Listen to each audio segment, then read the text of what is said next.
नमस्कार शेतकरी मित्रांनो, एक शेतकरी एक DP योजना। शेतकरी मित्रांनो, या योजनेसाठी कोणते कागदपत्र आवश्यक आहेत, कोणत्या शेतकऱ्यांना मिळणार या योजनेचा लाभ, याच्यासाठी नेमकं अनुदान किती असणार आहे, याच्यासाठी नेमका अर्ज कसा करायचा, याविषयीची संपूर्ण A to Z माहिती आपण या आजच्या व्हिडिओच्या माध्यमातून पाहणार आहोत। त्याआधी शेतकरी मित्रांनो, तुम्ही जर का आपल्या KK मराठी GR या YouTube चॅनलवरती नवीन आला असाल तर चॅनल सबस्क्राईब करून ठेवा आणि बेल नोटिफिकेशन ऑन करा, जेणेकरून असेच आणखी नवनवीन व्हिडिओ हे आपल्यापर्यंत जातील। चला तर शेतकरी मित्रांनो, एक शेतकरी एक DP योजना ही नेमकी काय आहे याच्याविषयीची अगदी सविस्तर माहिती पाहूया। शेतकरी मित्रांनो, शेतकऱ्यांना मिळणारा एक शेतकरी एक DP ही योजना शेतकऱ्यांसाठी लागू करण्यात आलेली आहे। या योजनेअंतर्गत शेतकऱ्यांना शेतातील DP हा देण्यात येणार आहे। सर्वसाधारण शेतकऱ्यांना शेतातील पिकांना पाणी देण्यास खूप अडचणींचा सामना करावा लागतो।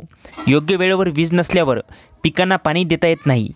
बऱ्याच वेळेस पिकांचे नुकसानसुद्धा होते आणि हीच समस्या लक्षात घेऊन शेतकऱ्यांसाठी एक शेतकरी एक DP ही योजना राबवण्यात येत आहे। या योजनेमध्ये पात्र लाभार्थ्यांना शेतामध्ये DP दिला जाणार आहे। या एक शेतकरी एक DP योजनेचा लाभ कसा घ्यायचा, अर्ज कुठे करायचा आणि कसा करायचा व यासाठी कोणकोणते कागदपत्र आवश्यक आहेत याविषयीची संपूर्ण माहिती आपण या व्हिडिओमध्ये पाहणार आहोत। त्यापूर्वी शेतकरी मित्रांनो, या योजनेचे स्वरूप काय आहे ते पाहूया। या योजनेअंतर्गत शेतकऱ्याला DP मिळणार आहे। योजनेचा लाभ घेण्यासाठी लाभार्थ्याला अर्ज करावा लागणार आहे। जे लाभार्थी या योजनेसाठी पात्र ठरणार आहेत त्यांना काही रक्कमसुद्धा भरावी लागणार आहे, जसे की अनुसूचित जाती आणि जमातीच्या प्रवर्गातील लाभार्थ्याला 5001 HP याप्रमाणे पैसे भरावे लागणार आहेत। तसेच सामान्य प्रवर्गातील लाभार्थ्यांना 7001 HP नुसार रक्कम भरावी लागणार आहे। शेतकरी मित्रांनो, योजनेचा लाभ घेण्यासाठी लाभार्थी हा ऑनलाईन पद्धतीने अर्ज करू शकतो। हा अर्ज कसा करावा आणि कुठे करावा ते आता आपण बघूया। शेतकरी मित्रांनो, एक शेतकरी एक DP या योजनेसाठी अर्ज करण्यासाठी आपल्या डिस्क्रिप्शनमध्ये एक लिंक दिली आहे, त्याच्यावरती जाऊन तुम्ही क्लिक करायचं आहे। क्लिक केल्याच्यानंतर आता तुमच्यासमोर A1 नावाचे एक पेज ओपन झालेलं आहे। हे पेज ओपन झाल्याच्यानंतर तुम्हाला इथे फॉर्म भरण्यासाठी सूचना असं दिसेल।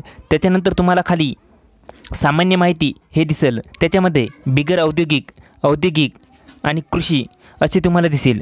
तर शेतकरी मित्रांनो, कृषी या बटनावरती तुम्हाला क्लिक करायचं आहे। कृषी या बटनावरती क्लिक केल्याच्यानंतर तुमच्यासमोर पुन्हा एक असा इंटरफेस येईल आणि तिथे तुम्हाला कृपया शेतीपंप वीज पुरवठ्यासाठी खालीलपैकी पर्याय निवडा। नवीन अर्जाची नोंदणी आणि पैसे भरून प्रतीक्षा यादीमध्ये प्रचलित असल्यास तर तुम्हाला नवीन अर्जाची नोंदणी याच्यावरती क्लिक करायचं आहे। क्लिक केल्याच्यानंतर तुमच्यासमोर पुन्हा असं दिसेल, कृपया मागितलेला भार प्रविष्ट करा, म्हणजे किती HPचं पाहिजे तुम्हाला प्रविष्ट करायचं आहे।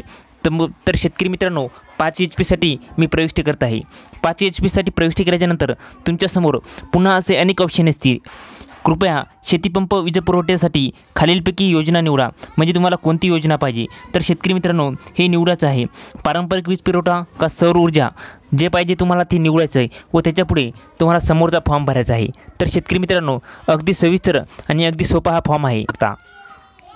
आता शेतकरी मित्रांनो, या योजनेसाठी नेमके कागदपत्रे कोणकोणते लागतात ते आता आपण पाहूया। शेतकरी मित्रांनो, अर्जदाराचे आधार कार्ड आणि पॅन कार्ड, तसेच अर्जदाराचे पासबुक झेरॉक्स, तसेच वीज बिल, 7/12/8 उतारा, लाभार्थ्याच्या जातीचा दाखला, हे सर्व कागदपत्रे लाभार्थ्याला लागणार आहेत, ते तिथे तुम्हाला अपलोड करायचे आहे।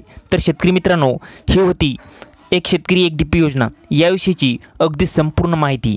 तर शेतकरी मित्रांनो, हा व्हिडिओ कसा वाटला खाली कमेंट करून सांगा आणि याविषयी अशाच आणखी नवनवीन माहितीसाठी आपले KK मराठी GR या YouTube चॅनलला लाईक, शेअर आणि सबस्क्राईब करायला विसरू नका। धन्यवाद शेतकरी मित्रांनो। जय हिंद, जय महाराष्ट्र।